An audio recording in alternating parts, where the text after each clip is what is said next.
भारतीय जनता पार्टीचे प्रदेशाध्यक्ष रवींद्र चव्हाण यांनी माजी मुख्यमंत्री स्वर्गीय विलासराव देशमुख यांच्याबद्दल केलेल्या आक्षेपार्ह वक्तव्याचे पडसाद आता संपूर्ण राज्यात उमटू लागले आहेत।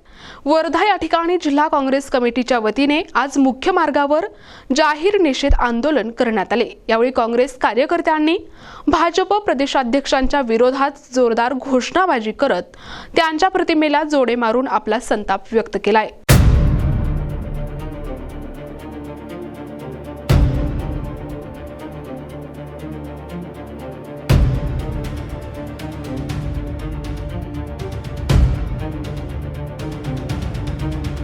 भाजप प्रदेशाध्यक्ष रवींद्र चव्हाण यांनी राज्याचे लाडके नेते लोकनेते स्वर्गीय विलासराव देशमुख यांच्याबद्दल केलेल्या विधानामुळे काँग्रेस कार्यकर्त्यांमध्ये मोठी चीड निर्माण झाली आहे।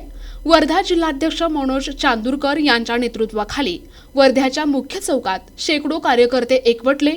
रवींद्र चव्हाण मुर्दाबाद आणि भाजप सरकारचा निषेध असो अशा घोषणांनी परिसर दणाणून गेला।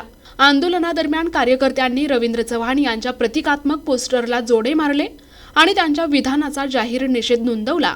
या आंदोलनात काँग्रेसचे पदाधिकारी कार्यकर्ते मोठ्या संख्येने महिला कार्यकर्त्या आणि पुरुष कार्यकर्ते सहभागी झाले होते।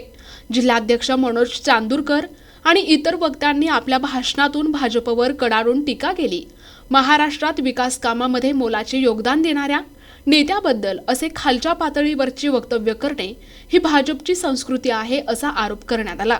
या आंदोलनामुळे काही काळ वाहतुकीवरही परिणाम झाला होता। दिवसापूर्वी लातूर येथे प्रचार सभेत बोलताना भारतीय जनता पक्षाचे प्रदेशाध्यक्ष तथा माजी मंत्री रवींद्रजी चव्हाण यांनी महाराष्ट्र राज्याचे माजी मुख्यमंत्री आणि केंद्रीय मंत्री काँग्रेस पक्षाचे ज्येष्ठ नेते दिवंगत विलासराव देशमुख यांच्याबद्दल विलासरावांचं नाव निशाण आता इथून मिटवायचं आहे अशा टाईपचं अवमानजनक वक्तव्य केलं।